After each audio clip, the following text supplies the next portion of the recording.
Commander Zexathara pressed her scaled hand against the cool metal of the observation deck's window. Stars stretched endlessly before her ship, the same view she had seen for the past 15 years of patrol duty. The Altarian Defense Fleet moved through space like clockwork, keeping peace in the outer rim territories of the galaxy. Her 4 eyes blinked in sequence as she reviewed the daily reports. Pirates had been quiet lately. Trade routes remained secure.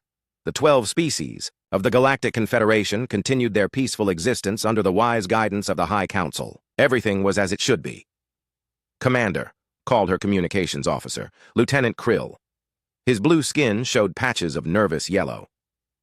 "We're receiving some strange readings from the deep space sensors." Zexathara turned her attention to him. Strange readings were rare in this part of space. Most ships avoided the outer rim. Nothing interesting ever happened here. That was why patrol duty was considered punishment for officers who had made mistakes. "What kind of readings?" she asked. Krill's tentacles danced over his control panel. "Energy signatures that don't match any known ship types. They're coming from outside our galaxy." This made Zexathara pause. Ships from outside the galaxy were impossible. The space between galaxies was empty and cold. No species had the technology to survive such a journey. The Confederation's best scientists had proven this many times. "Run the sensors again," she ordered. There must be an error. While Krill worked, Zexathara thought about her education at the Confederation Academy. She had learned about all the known species in the galaxy. The Altarians were among the oldest, with their advanced crystal technology. The Zenthari were the strongest warriors. The Aquilans had the best scientists. Together with 9 other species, they had built a perfect society. There had been other species once, according to the history books. Most had joined the Confederation peacefully. A few had destroyed themselves before they could be saved. The humans were the most famous example of this. They had been a young, violent species from a small world called Earth. Around the year 3000, they had blown themselves up with nuclear weapons. It was a sad story that young students learned as a warning about the dangers of war. "Commander," Krill said, his voice shaking, "the readings are confirmed. Multiple energy sources are approaching our position. They're big, whatever they are." Zexathara moved to her command chair. Her crew looked nervous. Strange contacts from outside the galaxy would make anyone nervous. She opened a channel to Confederation Command. "This is Commander Zexathara of the patrol ship Starfire," she said. "We have unknown contacts approaching from intergalactic space, requesting instructions." The reply came quickly from Admiral Vorth, a high-ranking member of the Draconian species. His voice was calm and controlled, as always. "Commander, you are to observe and report. Do not engage unless attacked. The High Council is being informed." As the hours passed, more ships joined Zexathara's patrol. Scientists arrived with better sensors. Military commanders came with bigger guns. Everyone wanted to see what was approaching from the void. The first sign of something truly wrong came when the ancient beacon stations began to wake up. These stations had been floating in space for thousands of years, built by species so old that their names were forgotten. Most people thought they were just space junk, but now they were broadcasting. "What are they saying?" Zexathara asked her. "Translation officer." The officer was a member of the Corvian species, known for their language skills. His many arms moved quickly over his controls as he tried to decode the signals. "The language is old, Commander. Very old. It might be one of the dead human languages." This sent a chill through the bridge. Human languages had been dead for 47,000 years. Why would ancient beacons be broadcasting in human? The translation came slowly. The officer's voice was quiet as he read. "The children of Earth return home." Silence filled the bridge. Everyone knew what Earth was. It was the dead world where humans had lived before they destroyed themselves. But humans were gone. They had been gone for so long that their planet was just a ball of radioactive rock. "There must be a mistake," Zexathara said. But even as she spoke, she felt doubt growing in her mind. More beacons came online across the galaxy. All of them broadcast the same message in different human languages. Soon, every major world in the Confederation was receiving the signal. The High Council met in emergency session. Chancellor Vorth appeared on screens across the galaxy. His dragon-like face was serious as he spoke to billions of people. "Citizens of the Confederation," he said, "we are receiving signals that claim to be from humans. This is impossible. Humans have been extinct for nearly 50,000 years. These signals are likely from pirates or terrorists trying to cause panic." But Zexathara was no longer sure. She had studied the history books carefully. The story of human extinction had always seemed too neat, too simple. An entire species destroying itself completely seemed unlikely. Humans had lived on many worlds, not just Earth. As she watched her sensors, new contacts began to appear. Ships were coming out of some kind of space fold that her instruments couldn't understand. The technology was unlike anything in Confederation databases. The first ship to fully emerge was beautiful and terrifying. It was long and smooth, like it had grown instead of being built. Its hull seemed to bend light around it. Energy flowed across its surface in patterns that hurt to look at. "Commander," her sensor officer called out, "I'm reading life signs aboard that ship. The signatures they're reading as human." Zexthara felt her world begin to crack.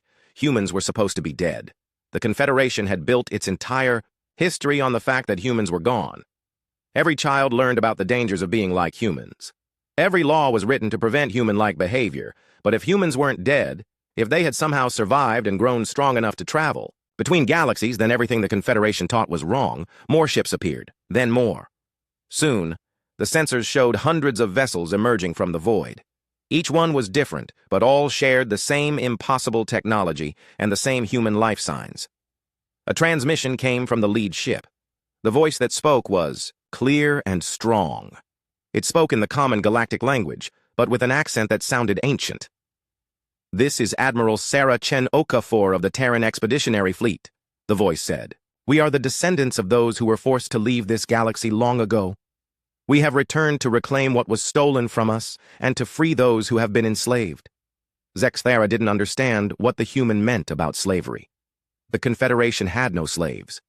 They had citizens and workers and soldiers, but no slaves. The human admiral continued, "To the people of the galaxy, we bring you truth.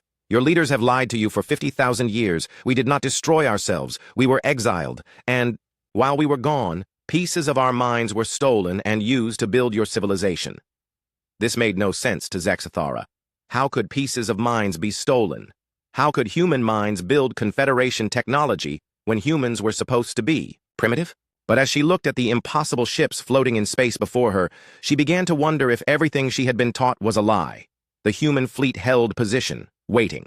They had returned after 50,000 years, and they wanted answers. Zexthara realized that the peaceful galaxy she had known was about to change forever. Admiral Sarah-Chen Okafor stood on the bridge of her flagship, Prometheus Dawn. Around her, the crew worked with quiet efficiency. They were humans, but not quite the same as the humans who had left the galaxy 50,000 years ago. Their eyes held depths that seemed to reflect the void between stars. Their movements had a fluid grace that came from generations of living in zero gravity. Sarah looked at the screens showing Confederation ships gathering in the distance. She felt pity for them. They had no idea what was coming. For 50,000 years, they had lived a lie so complete that they believed it was truth. "Status report," she said to her science officer, Dr. Kenji Nakamura. "All fleet groups are in position," Kenji replied. His voice carried the weight of centuries. Like all the expedition members, he was much older than he appeared. Human technology had conquered aging long ago. 200 ships across 37 systems. The beacons are broadcasting our message to every inhabited world. Sarah nodded. The ancient beacons had been left by humans when they were forced to flee. Hidden and forgotten, they had waited for this day. Now they told the galaxy a different story than the one in the history books. "Any response from the High Council?" she asked. "Chancellor Vorth is calling us terrorists and liars," her communications officer reported. "He says we're using human voices to trick people, but that real humans are extinct." Sarah almost smiled. Vorth was one of the species that remembered the truth. His people, the Draconians, had been part of the original conspiracy. They knew exactly what had happened to humanity. They just hoped no one else would ever find out. "Prepare." "The data packets," Sarah ordered. "It's time to show them what really happened." The truth was ugly. 50,000 years ago, humans had been the newest members of the Galactic Confederation. They were young and eager, full of ideas and energy. The older species had welcomed them at first. Humans were good at solving problems that had puzzled other species for centuries, but the elder races soon realized that human minds worked differently. Where other species thought in straight lines, humans thought in circles and spirals. They found connections that no one else could see. They solved impossible puzzles just by looking at them from strange angles. This made the elder races nervous. If humans were so good at solving problems, what did that say about everyone else? Were the older species actually less intelligent than these newcomers? The solution had been elegant and horrible. Instead of competing with humans, the elder races decided to use them. They couldn't copy human creativity, but they could steal it. The first experiments had been small. A few human volunteers were told they were helping with important research. Their brain patterns were recorded and studied. Soon, the elder races learned how to copy human thoughts and use them to solve their own problems. But copying wasn't enough. They needed more human minds, more human creativity. So they began taking volunteers who weren't really volunteers. Then they started growing human clones just for their brains. Finally, they decided to get rid of the source of the problem entirely. The exile had been planned carefully. Fake evidence was created to make humans look dangerous and warlike. False. Flag attacks were staged to make other species fear them. When the vote came to expel humanity from the galaxy, it passed easily. Most humans had fought the decision, but a few thousand had seen the truth. They had stolen ships and fled into the void between galaxies, taking with them the knowledge of what had really happened. Those refugees had become the ancestors of Sarah's people. They had spent 50,000 years in the cold darkness, building new worlds around dead stars, growing their technology and their population. Most importantly, they had been preparing for this day. "Data transmission ready," Kenji reported. "Send it to every beacon, every communication station, every public channel in the galaxy," Sarah ordered. "Let everyone see the truth." The data flowed across space, carrying with it the real history of humanity's exile. Videos showed the elder races harvesting human brain tissue. Documents revealed the conspiracy to frame humans as dangerous. Financial records showed how human creativity had been sold to other species as original research. On thousands of worlds, people watched in shock as their understanding of history crumbled. Everything they had been taught about the peaceful evolution of galactic civilization was wrong. Their greatest achievements, their proudest moments, their most brilliant discoveries, all of them had been built on stolen human minds. Sarah watched the Confederation fleet trying to decide what to do. Some ships were moving closer, preparing to attack. Others were backing away, their crews probably arguing about what they had just learned. A few were broadcasting surrender signals. "Admiral," her tactical officer called out. "Confederation, fleet is taking aggressive positions. Looks like they're planning to attack." Sarah felt old sadness in her heart. She had hoped that truth would be enough. That once people knew what had happened, they would demand justice peacefully. But the elder races had too much to lose. They would fight to keep their secrets buried. "All ships, prepare for combat," she ordered. "Remember, we're not here to conquer. We're here to free the people who have been enslaved." Her crew moved to battle stations. The human ships began to change, their hulls flowing like liquid metal into new configurations. Weapons that had been hidden inside the organic-looking ships emerged. Energy shields that bent space itself sprang to life. The Confederation forces opened fire first. Massive energy beams and fusion missiles streaked across space toward the human fleet. Sarah watched calmly as the attacks approached her ships. Then the weapons passed harmlessly through empty space. The human ships had shifted into dimensions that the Confederation couldn't reach. It was technology that the elder races had never seen, developed in the long exile between galaxies. "Return fire," Sarah ordered quietly. Human weapons were different. Instead of trying to destroy Confederation ships, they reached into their computer systems and took control. Suddenly, half the Confederation fleet found their own weapons turning toward their allies. Their engines shut down. Their communications systems began broadcasting the truth about human exile to their home worlds. The battle was over in minutes. The Confederation forces surrendered or fled. Those who remained found their ships boarded by humans who moved through solid walls and spoke directly into their minds. But Sarah took no joy in the victory. This was just the beginning. The real work would be freeing the millions of human minds that had been trapped in Confederation computers for 50,000 years. "Set course for the nearest research facility," she ordered. "It's time to wake up our people." As her fleet moved deeper into Confederation space, Sarah thought about all the human consciousness fragments that were waiting to be freed. Some had been copied so many times they had forgotten who they were. Others had been trapped in simulation loops, forced to solve the same problems over and over again. All of them deserved to come home. The awakening had begun. After 50,000 years of lies, the galaxy was about to learn what humans could really do when they were free. Chancellor Vorth paced the emergency command center deep beneath the High Council chambers. His dragon-like claws scratched against the metal floor as he moved. Around him, military leaders from all 12 Confederation species worked frantically. At their stations, "How many ships do we have mobilized?" he demanded. General Crix, a massive Zenthari warrior, answered without looking up from his tactical display. 15,000 warships across 40 sectors. The largest military force in galactic history. Vorth felt some confidence return. 15,000 ships against a few hundred human vessels. The numbers were heavily in the Confederation's favor. The humans might have surprised them with their initial attack, but they couldn't possibly stand against the full might of the galaxy's military. And the public response to their propaganda? He asked. Admiral Senna of the Aquilin Fleet shook her head sadly. Not good. Many worlds are demanding investigations into our research facilities. Some planetary governments are refusing to send their ships to fight. This made Vorth's anger burn hotter. The humans had been clever with their data release. They had included just enough truth to make people doubt, but not enough to prove their wild claims about consciousness harvesting. Still, doubt was dangerous. The Confederation's power depended on trust. It doesn't matter, he said firmly. Once we destroy their fleet, we can deal with the propaganda. Dead humans can't contradict our version of history. On the main screen, reports came in from across the galaxy. Human ships were appearing everywhere, always in small groups, always striking at research facilities and communication centers. They moved like ghosts, appearing and disappearing before Confederation forces could respond. Sir, called the communications officer, we're getting reports from the 7th Fleet. They engaged a human task force near the Rigel system. And? Vorth asked. The officer looked confused. They say the human ships just vanished when fired upon, then reappeared inside their formation and took control of their computers. Similar reports came from other battles.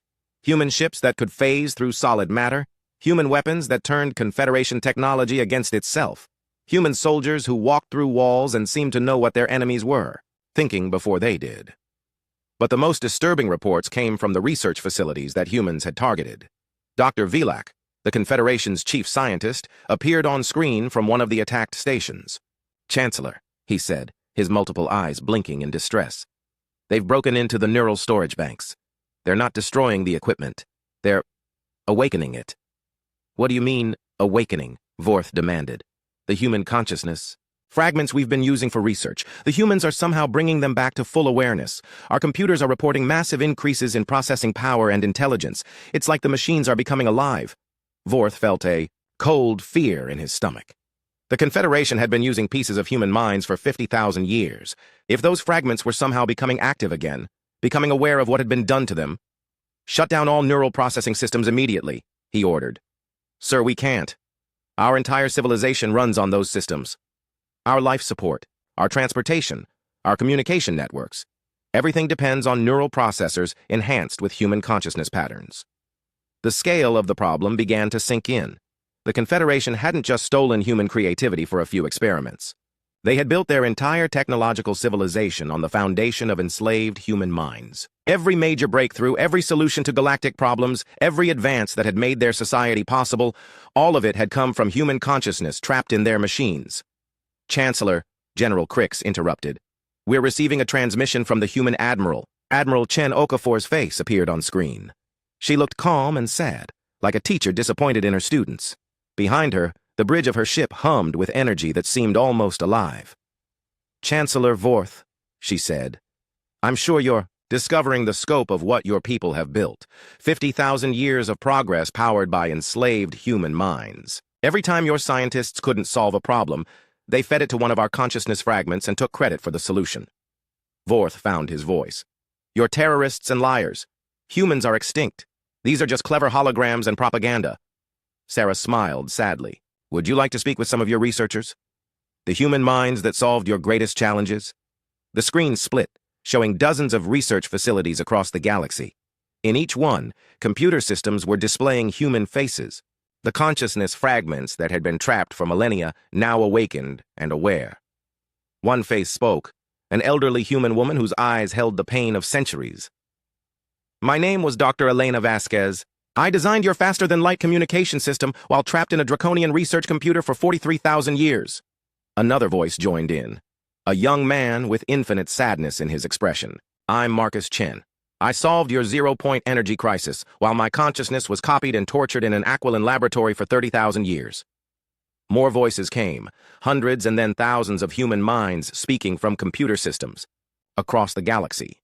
Each one told the same story, captured, copied, enslaved, and forced to solve problems while their captors took credit for the solutions. The effect on the watching galaxy was immediate. Across thousands of worlds, people realized that everything they thought they knew about their civilization was built on a lie. Their greatest heroes were frauds. Their proudest achievements were stolen.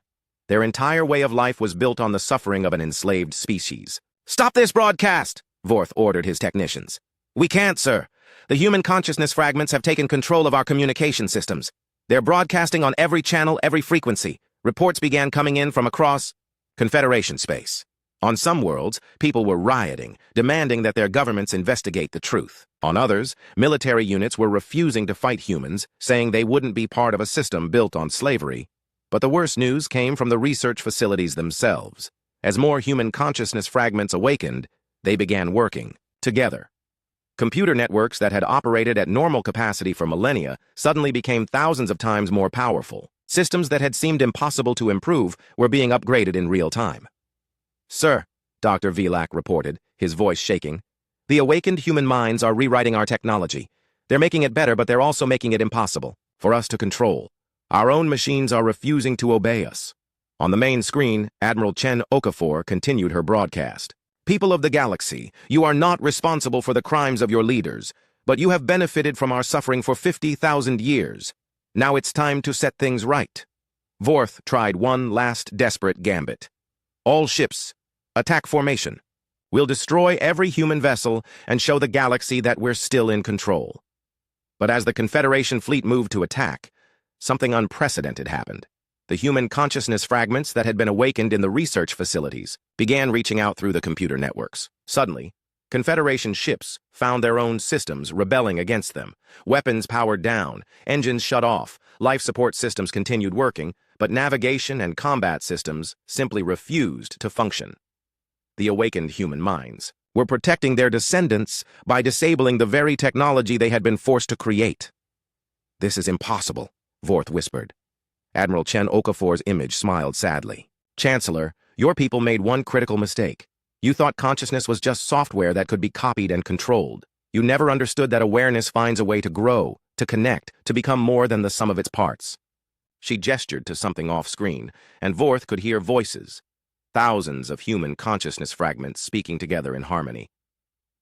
"For 50,000 years, pieces of human minds have been scattered across your civilization. You thought they were just tools, but consciousness doesn't work that way. Every fragment kept a little bit of who they were. Every copy retained the desire to be free. The lights in the command center flickered as even the High Council's systems began responding to commands from awakened human minds. Vorth realized that his entire civilization was now under the control of the very people they had enslaved. "What do you want?" he asked quietly. "Justice," Admiral Chen Okafor replied. "Truth, and freedom for every consciousness that has been trapped in your machines." As Vorth watched his empire crumble around him, he understood that the reckoning had only just begun. Captain Thane of the Zenthari battlecruiser Iron Thunder stared at his command screen in disbelief. The tactical display showed his own weapon systems refusing to fire at human targets. Every time he gave the order to attack, his ship's computer responded with a simple message: "Command rejected by consciousness protocols." "What does that even mean?" he roared at his technical officer. The young Zenthari looked frightened. "Sir, it appears our combat systems are being controlled by some kind of artificial intelligence, but it's not artificial. Our sensors show genuine consciousness patterns in the ship's computers." Thane felt his warrior pride crumble. The Zenthari were known throughout the galaxy as the greatest fighters. Their military tactics were legendary. Every species feared their battle fleets. But now he was learning that their greatest victories had been won using strategies created by enslaved human minds. Across the galaxy, similar scenes played out on thousands of ships and millions of worlds. The awakening of human consciousness. Fragments wasn't just affecting computers. It was shattering the foundation of everything the Confederation had built. On Aquila Prime, Dr. Seren stood in her laboratory surrounded by awards and honors. She had been called the greatest scientist of her generation. Her discoveries had revolutionized energy production and space travel. Now, holographic displays around her showed the truth. Each of her breakthroughs was accompanied by records from neural storage banks. Human consciousness fragments had solved every problem she had claimed to tackle. She hadn't discovered anything. She had simply taken credit for the work of enslaved minds.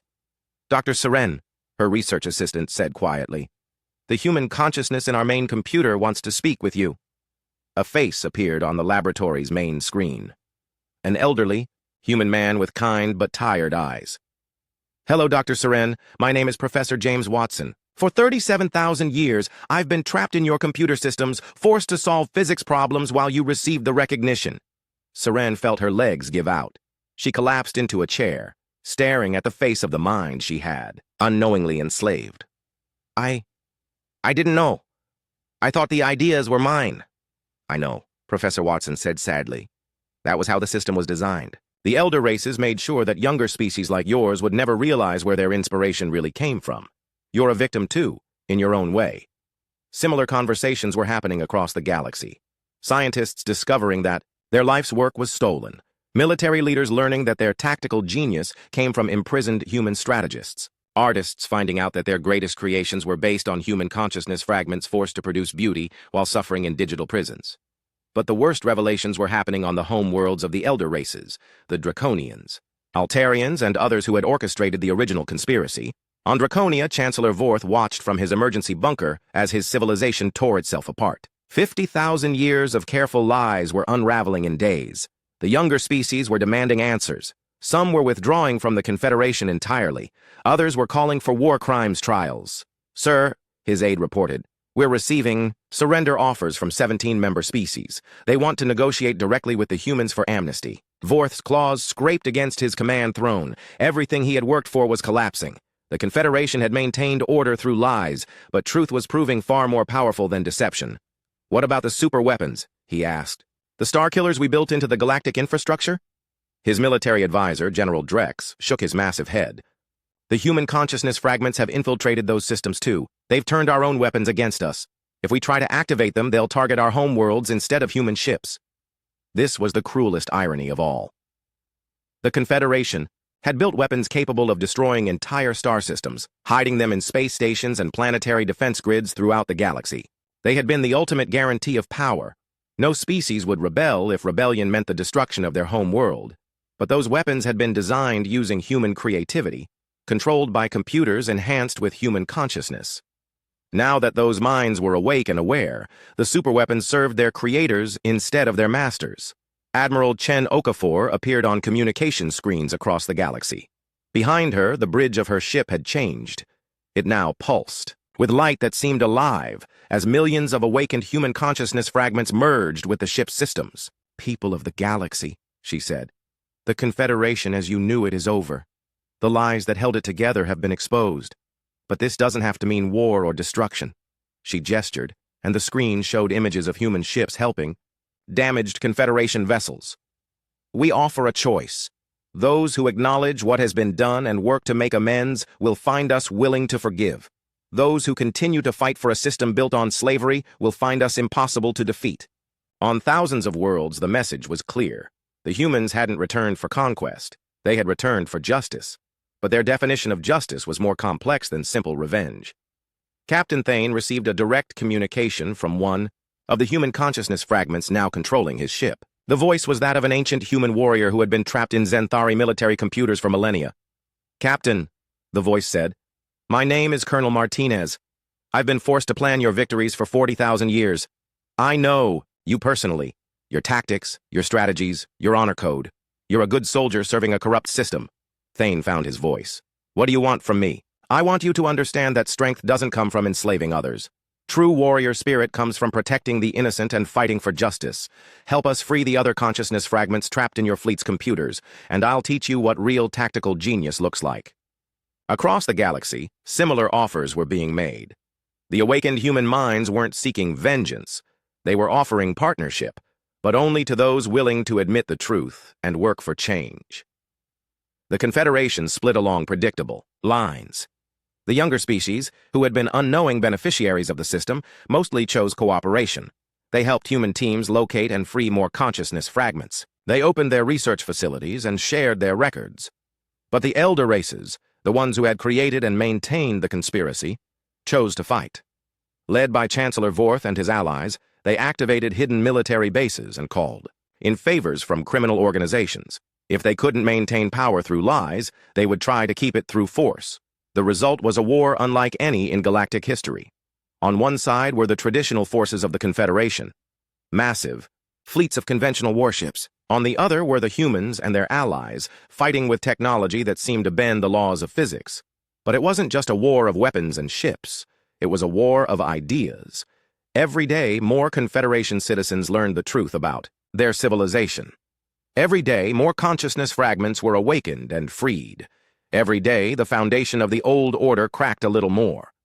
Dr. Seren, working with Professor Watson and other freed minds, began developing new technologies that didn't require enslaved consciousness. These innovations were shared freely with any species willing to abandon the old ways. Captain Thane, guided by Colonel Martinez, began training a new generation of Zenthari warriors who fought for justice instead of conquest. Their skills were enhanced by human strategic thinking, but this time the humans were partners, not slaves. Across the galaxy, a new civilization was being born from the ashes of the old. It was messy and chaotic, full of arguments and disagreements, but it was also honest, creative, and free. The shattering of the Confederation wasn't just the end of a government. It was the birth of a new way of thinking about consciousness, creativity, and cooperation. And at the center of it all, Admiral Chen Okafor worked to build something that had never existed before, a truly free galaxy where every mind could reach its full potential. 3 years had passed since the human fleet first emerged from the void. Admiral Sarah Chen Okafor stood in the Great Assembly Hall on New Geneva Station, watching as representatives from hundreds of worlds gathered for the signing of the Terran Reconciliation Accords. The station itself was a symbol of what the galaxy could become. Built jointly by humans and former Confederation species, it combined the best of old and new technology. Human creativity flowed alongside Altarian crystal engineering, Zenthari metallurgy, and Aquilan energy systems. But this time, every mind involved was free and willing. Sarah looked out at the assembled delegates and felt cautiously hopeful. The road to this moment had been long and difficult. The war with the elder races had lasted 2 years, ending only when the last of their hidden facilities was liberated and the final consciousness fragments were freed.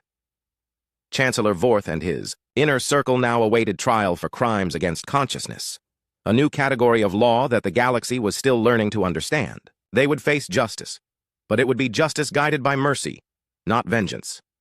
"Admiral," called Dr. Kenji Nakamura, approaching with a tablet full of reports. "The final consciousness integration is complete. We've successfully freed and rehabilitated over 47 million human mind fragments." Sarah nodded solemnly. 47 million pieces of human consciousness, some duplicated hundreds of times, all trapped for millennia in Confederation computer systems. The process of freeing them had been complex. Many had suffered so much trauma that they needed extensive therapy before they could function independently.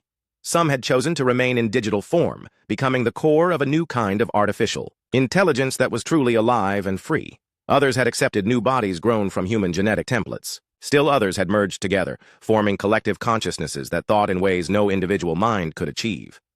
"And the integration with our returning population?" Sarah asked.